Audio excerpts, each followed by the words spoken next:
Hello Bacho, that's a lecture of physics for class 11th, and in that lecture we are going to start with our chapter number 5th, in which we have studied about the Newton's laws, यानी Newton का first law, second and third one.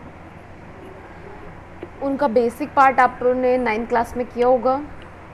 Before that I have choose a topic that's a friction. Yes बच्चे, आज का जो हमारा topic है वो है फ्रिक्शन. देखिए बच्चे, फ्रिक्शन भी एक फोर्स होती है एंड फ्रिक्शन भी आपकी कांटेक्ट, मतलब जो कहते हैं ना, दो बॉडी के आपस में कांटेक्ट में आने की वजह से फोर्स एग्जिस्ट होती है, यानी कि ये कांटेक्ट फोर्स है. ठीक है, contact force in the sense कि अगर मान लीजिए ये आपके पास दो बॉडीज़ हैं, ये एक दूसरे के साथ टच में आए, तब इनके बीच में जो फोर्स एग्जिस्ट करती है वो हमारी कांटेक्ट फोर्स होती है. सो बच्चे, आज मैं आपको फ्रिक्शन का सिर्फ बेसिक पार्ट बताऊंगी, फिर फर्दर हम आगे करेंगे. सो अगर मैं फ्रिक्शन की डेफिनेशन की बात करूं तो देखिए बच्चे, जब एक बॉडी, ये मैं मान लेती हूँ ये आपकी एक बॉडी ये है और दूसरा मेरे पास दूसरी बॉडी, ये पेन है. One body start move over the surface of the another body. जैसे ये बॉडी यहाँ से ऐसे घूमना शुरू करेगी, a force comes into a play which act parallel to the surface of a contact. ये जो कांटेक्ट में जितना सरफेस है ना, इसके साथ साथ वो हमारी जो फोर्स एग्जिस्ट कर रही है और जो कि उस मोशन को, उस रिलेटिव मोशन को अपोज करे, मूव ना करने दे, वो होती है आपकी फ्रिक्शन फोर्स. देखिए बच्चे, मैं फ्रिक्शन फोर्स जो है एक तरह से कह सकते हैं रफ सरफेस पे फ्रिक्शनल फोर्स ज़्यादा होती है. एंड अगर मैं बात करूँ नॉर्मल जो क्लीन एंड क्लियर वाला जो सरफेस होता है, स्मूथ सरफेस, जैसे मान लो आपका फर्श है, फर्श के ऊपर अगर तेल गिरा हुआ है तो आपके बॉडी, मतलब पैर जब उस तेल पे गिरते हो तो आप फिसल जाते हो, तो वो एक स्मूथ सरफेस हो गया, वहाँ फ्रिक्शनल फोर्स रिड्यूस हो जाती है. वहीं आप देखोगे बच्चे, जो पथरीला होता है या फिर मतलब खुरदरा सा पार्ट होता है, वहाँ अगर आप मूव करते हो तो वहाँ फिसलते नहीं हो. तो फ्रिक्शनल फोर्स के लिए कहते हैं कि रफ सरफेस के ऊपर ये एग्जिस्ट करती है, इंक्रीज़ होती है. Over on a smooth surface frictional force जो है वो डिक्रीज़ हो जाती है. ठीक है बच्चे, फ्रिक्शनल फोर्स आपने 9th क्लास में भी पढ़ा था. फ्रिक्शनल फोर्स अगर देखे जाए तो ये हमारे लिए ज़रूरी भी है और इसके डिसएडवांटेजेस भी है. अगर मैं ज़रूरी की बात करूँ तो बच्चे, जो आप मूव कर रहे हो ड्यूरिंग द मोशन, जब आप one place to another move कर रहे हो तो आपके पैर जो है वो अर्थ के कांटेक्ट में और सरफेस के कांटेक्ट में जब आते हैं, अर्थ सरफेस के कांटेक्ट में और आपके पैरों के बीच में जो फोर्स एग्जिस्ट करती है वो फ्रिक्शनल फोर्स एग्जिस्ट करती है. And just because of the frictional force आप मूव कर पा रहे हो. ठीक है, और वहीं अगर मैं इसके ड्रॉबैक की बात करती हूँ तो बच्चे, जहाँ पे ऑयली सरफेस होता है, स्लिपरी सरफेस होता है, वहाँ अगर फ्रिक्शनल फोर्स एग्जिस्ट नहीं होती है, वहाँ पे आप गिर भी जाते हो. And another one is that कि फ्रिक्शनल फोर्स की वजह से, अगर इसका मैं और एक, अभी जब मैं आपके चलने की बात करूँ, एक सिंपल से एग्जांपल लेते हैं. आपके जो फुटवेयर्स होते हैं वो नीचे से घिस जाते हैं, जो उनके नीचे वाला सरफेस है वो घिस जाता है, तो वो फ्रिक्शनल फोर्स की वजह से घिसता है. तो इसके ड्रॉबैक भी बहुत है एंड मतलब जितने इसके ड्रॉबैक है उतना ही हमारे लिए यूज़फुल भी है. तो विदाउट फ्रिक्शनल फोर्स भी हम एग्जिस्ट नहीं करते, और फ्रिक्शनल फोर्स से जो हमारे लॉस होते हैं मैं उन्हें भी भाई थ्रू आउट द लाइफ उस चीज़ को फॉलो करना है, वो तो चलते रहेंगे. ठीक है, अब कोई चीज़ आपको फ़ायदा दे रही है तो उसके नुकसान भी आपको साथ साथ बर्दाश्त करने पड़ेंगे. So that's a friction. अगर मैं बात करती हूँ तो friction, whenever a body move on a whenever a body moves or tends to move over the surface of another body, then a force comes into the play which act parallel to the surface of a contact and oppose the relative motion. This opposing force is called friction. You can say that the opposing force between the contact of the two bodies is frictional force. Clear है? ये देखिए बच्चे, मैंने आपको यहाँ पे 2 examples show किए हुए हैं. ज़रा देखिए, जो फ्रिक्शनल फोर्स होती है बच्चे, आप अगर मूव, मैं इसको अगर मान लेती हूँ, ये आपकी फॉरवर्ड डायरेक्शन है और ये है बैकवर्ड डायरेक्शन, तो फ्रिक्शनल फोर्स हमेशा इन अपोजिट डायरेक्शन में लगता है, तभी तो वो अपोज करता है रिलेटिव मोशन को. आप मूव करना चाह रहे हो इन अ फॉरवर्ड डायरेक्शन, लेकिन फ्रिक्शनल फोर्स आपकी बैकवर्ड डायरेक्शन में लगेगी, ठीक है। इसी तरह से अगर मान लो आपने मूव कर रहे हो बैकवर्ड में, तो ये फोर्स ऑफ फ्रिक्शन इस तरफ एग्जिस्ट करेगी। हमेशा फ्रिक्शनल फोर्स आपके मोशन के अपोज में रहेगी, अपोजिट डायरेक्शन में होगी, ठीक है। ये अगर मैं यहाँ पे बात करूँ तो ये आप सोच सकते हो, मैंने मान लीजिए एक बुक ही रखी हुई है, या मतलब चलिए मैं एग्जांपल से ही आपको ज़रा देखते हैं। ये देखिए बच्चे, ये आपकी बुक ऑन द सरफेस रखी हुई है। अगर मैं इस बुक को यहाँ से इस तरफ मूव करूँगी तो आपकी डायरेक्शन ऑफ अ मोशन है दैट्स वो आपका इस तरफ है, लेकिन आपकी फ्रिक्शनल फोर्स जो है वो इस तरफ लगेगी, ठीक है। देन उसके बाद अगर मैं फ्रिक्शनल फोर्स के टाइप्स की बात करूँ तो बच्चे ये स्टैटिक फोर्स भी होती, स्टैटिक फ्रिक्शनल फोर्स भी होती है, लिमिटिंग फ्रिक्शनल फोर्स भी होती है और काइनेटिक फ्रिक्शनल फोर्स भी होती है, ठीक है। तो आज मैं आपको काइनेटिक फ्रिक्शनल फोर्स जो है उसके बारे में एक्सप्लेन करूँगी, and that's also I have defined the static friction. अब बच्चे देखिए, स्टैटिक फ्रिक्शन की बात करें तो सबसे पहली चीज़ है ये सेल्फ एडजस्टिंग फोर्स है, खुद को एडजस्ट करने वाली सेल्फ एडजस्टिंग फोर्स है, ठीक है। The force of friction which comes into the play between the two bodies before one body actually start move over the other body. अब ये जो नोटबुक है, ये देखिए बच्चे, ये मेरा ये वाला जो सरफेस आपको दिख रहा है ये मेरे टेबल का सरफेस है। ये मान लेते हैं, देखिए बच्चे, ये आपका है फर्स्ट बॉडी का सरफेस और ये आपने जो मैंने नोटबुक रखी हुई है ये है सेकंड बॉडी का। इन दोनों के बीच में कोई मोशन नहीं है before which comes into play between the two bodies before one body. Actually मैं यहाँ पे इस कॉपी को इस टेबल के ऊपर मूव नहीं कर रही हूँ, एक बॉडी का दूसरी बॉडी पे मूवमेंट होने से पहले जो फ्रिक्शनल फोर्स एग्जिस्ट कर रही है, यानी कि ये नोटबुक इस सरफेस के ऊपर रखी हुई है, एट दैट टाइम जो फ्रिक्शनल फोर्स एग्जिस्ट कर रही है वो होती है हमारी स्टैटिक फ्रिक्शन। इसको आप एफ से डिनोट करोगे, मतलब जो फ्रिक्शनल फोर्स बिफोर द, आप एक बॉडी को देखिए बच्चे, मैं यहाँ पे कि टॉफ़ी पड़ी हुई है, ये टॉफ़ी इसके ऊपर रखी हुई है, ये जो आपकी कॉपी वाला पेज है ये इसके लिए एक वन बॉडी हो गया, ये आपकी सेकंड बॉडी है। जब तक ये बॉडी इस सरफेस के ऊपर मूव करना नहीं शुरू करेगी तब तक जो फोर्स लग रही है वो है हमारी स्टैटिक फ्रिक्शन। जैसे ही ये मोशन में आए, जैसे ही मूव करना शुरू करेगा हमारी काइनेटिक फ्रिक्शन आ जाएगी, ठीक है। सो देखिए, ये ऑब्जेक्ट आपने एज इट इज़ रखा हुआ है, बिफोर द मोशन जो आपकी फोर्स एग्जिस्ट कर रही है वो आपकी स्टैटिक फ्रिक्शन है। देन है आपकी लिमिटिंग फ्रिक्शन। बच्चे देखिए, लिमिटिंग फ्रिक्शन की बात करूँ, देखिए मैंने आपको जो है तीनों टर्म्स डिफाइन कर दी, लेकिन एक्सप्लेनेशन की बेसिक जो टर्म्स है वो मैं काइनेटिक एक्सप्लेन करूँगी। The maximum force of a static friction which comes into play when a body just start the motion. देखिए बच्चे, इस टॉफ़ी को नहीं, चलो ये एक और नट पड़ा हुआ था यहाँ पे, ये देखिए बच्चे, ये पहले एज इट इज़ यहाँ रखा हुआ था, ठीक है।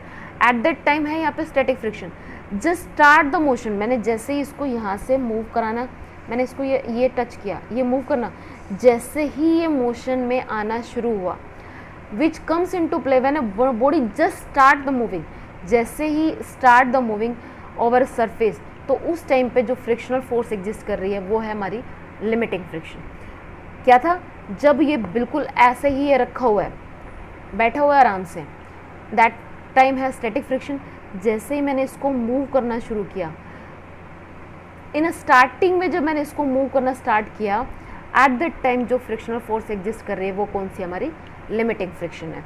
काइनेटिक फ्रिक्शन की बात करें तो बच्चे देखिए, मैंने इसको मूव कर दिया, ये अब मोशन में चले जा रहे हैं। जैसे आप खुद देखो बच्चे, मैं घर पे चेयर पे बैठी हुई हूँ, ठीक है। एट दैट टाइम मेरे बीच में और चेयर के बीच में जो है वो है स्टैटिक फ्रिक्शन। जैसे ही मैं खड़ी हुई और मैंने खड़े होके चलना जस्ट स्टार्ट किया, तब आएगी लिमिटिंग फ्रिक्शन। फिर मैंने क्या था, मैं अपने घर से पार्क तक गई हूँ, तो मैं अपने घर से मैं चलना शुरू कर चुकी हूँ और मैं मोशन में ही हूँ, घर से पार्क तक मैं मोशन में ही गई हूँ। तो वो जो एट दैट टाइम जो फ्रिक्शन आपके एग्जिस्ट कर रही है वो है आपकी काइनेटिक फ्रिक्शन या फिर डायनामिक फ्रिक्शन। देखिए बच्चे, इसमें मैंने तीनों पार्ट को एक्सप्लेन किया है। जब मैं घर पे बैठी हुई थी चेयर के ऊपर, एट दैट टाइम थी स्टैटिक फ्रिक्शन। जैसे ही मैंने खड़े होके चलना शुरू किया, एट दैट टाइम आया मेरा लिमिटिंग फ्रिक्शन। फिर मैं मूव किए जा रही हूँ और मैंने पार्क में ना एक राउंड लगाया, मैं मूव किए जा रही हूँ, किए जा रही हूँ, एट दैट टाइम जो मेरी फ्रिक्शन फोर्स एग्जिस्ट कर रही है वो है मेरी काइनेटिक और है dynamic friction. The force of friction which comes into play, क्या, the force of friction which comes into play when a body is in a state of a steady motion. कब है, जब एक बॉडी जो है state of a steady motion over the surface of a another body, एक smooth motion में चला जा रहा है, एट दैट टाइम जो आपकी फ्रिक्शन एग्जिस्ट करती है वो होती है हमारी काइनेटिक या फिर dynamic friction. One thing that बच्चे, जो काइनेटिक फ्रिक्शन होती है वो ऑलवेज लेस देन होती है, ये देखिए बच्चे, आपकी kinetic friction is always less than limiting friction. Kinetic friction is always less than the limiting friction. Clear है? अब बच्चे कुछ टर्म्स है जो आपको काइनेटिक फ्रिक्शन के बारे में पता होना चाहिए। भाई फ्रिक्शन है तो अपोज द रिलेटिव मोशन तो करेगा ही करेगा, इसमें तो कोई नई बात है ही नहीं। So kinetic friction oppose the relative motion, it has a constant value, इसकी वैल्यू वेरिएबल नहीं है। Kinetic friction is independent of the area of a contact.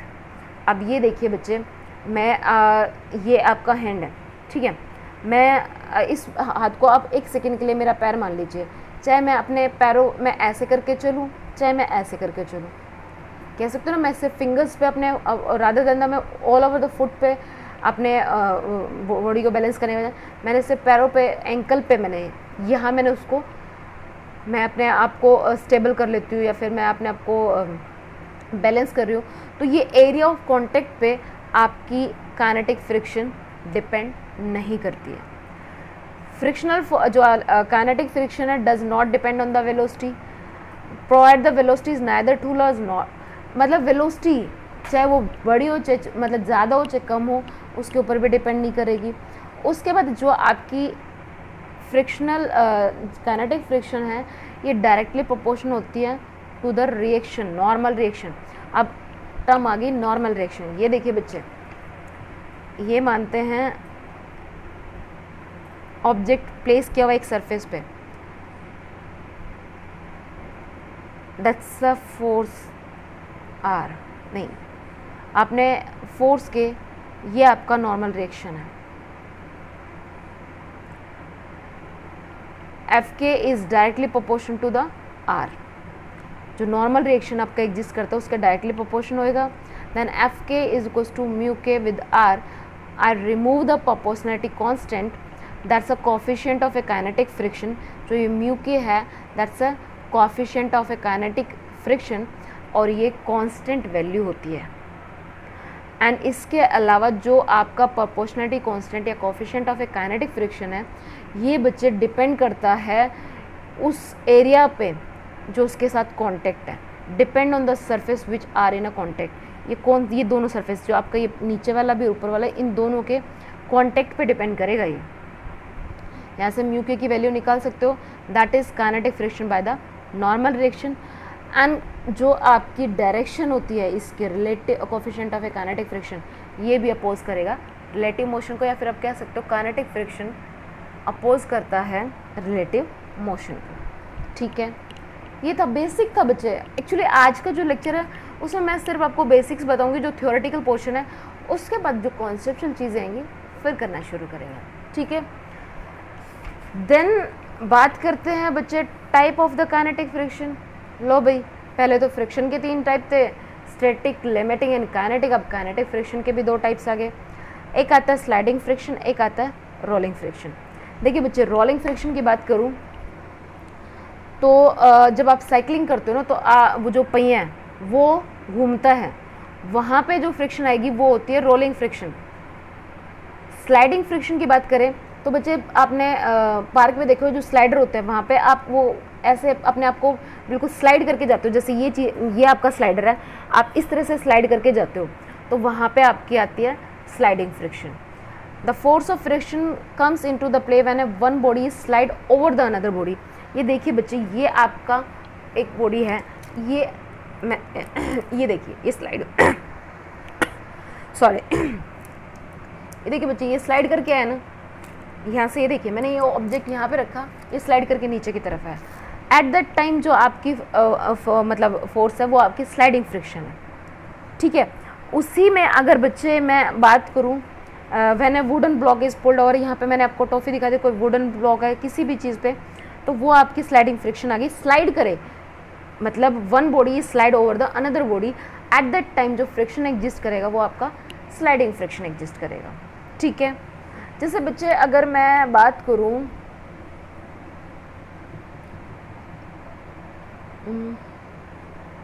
कहाँ पे हम इस चीज़ को अप्लाई करते हैं,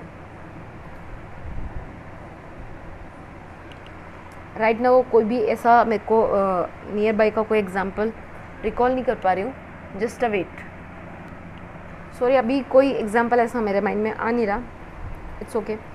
देन रोलिंग फ्रिक्शन की बात करें बच्चे, when one body is roll over another body, एक बॉडी दूसरी बॉडी पर रोल डाउन करे तो वो कौन सी होगी, रोलिंग फ्रिक्शन। ये देखिए बच्चे, इस तरह से आपके पास सर्कुलर कोई चीज़ हो, या आपका साइकिल का पहिया है, गाड़ी का पहिया है, वो क्या करता है, रोल करते हुए जाता है, घूमता हुआ जाता है, तो वहाँ पे आपकी कौन सी फ्रिक्शन है, रोलिंग फ्रिक्शन है। सो बच्चे ये ना कुछ बेसिक पार्ट था। इन नेक्स्ट वन में हम एंगल ऑफ रिस्पॉन्स भी करेंगे, एंगल ऑफ आपका जो भी आएगा वो सारे करेंगे हम, but in that I just explain the basic part. So that's all about the today's lecture, in which I have discussed the basic terms about the friction. Friction क्या होता है, friction की टाइप क्या थी, फिर उसके static friction, limiting friction and kinetic friction, फिर kinetic friction आपकी किस किस पर डिपेंड करती है, हमने वो चीज़ की, and last one is the type of the kinetic friction किया। ठीक है। So thank you, that's all about the today's lecture.